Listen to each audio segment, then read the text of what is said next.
أخ حماد علي قاسم من أبناء بني ورد، حفظك الله يا أخ أحمد، أهلا وسهلا بك يا عين بني ورد. كيف حالك بأخبارك؟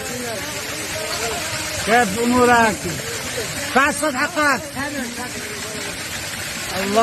الله يسعد أيامك.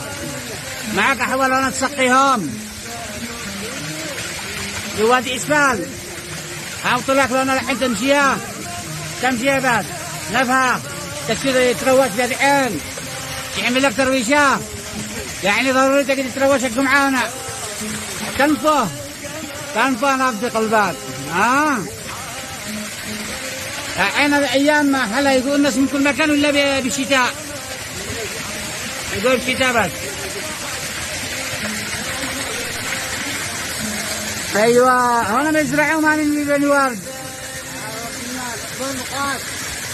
بنقاط بس وغيره. ايوه وعن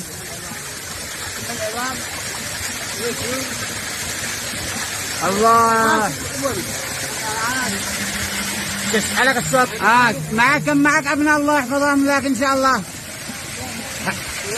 اين يشتغل هنا ولا في السعودية؟ دعي له اللي ما يجوا معاه، دعوتك اللي ما يجوا معاه مقبول.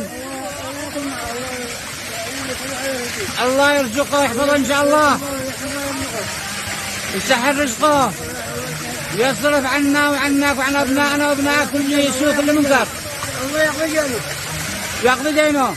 امين امين امين.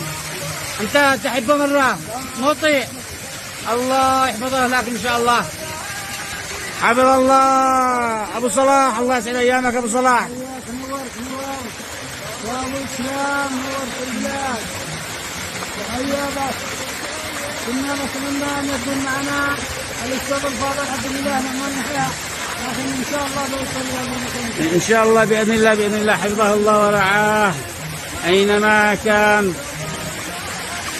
والحمد لله على هذه النعم، الحمد لله على هذه الأجواء الأكثر من رائعة.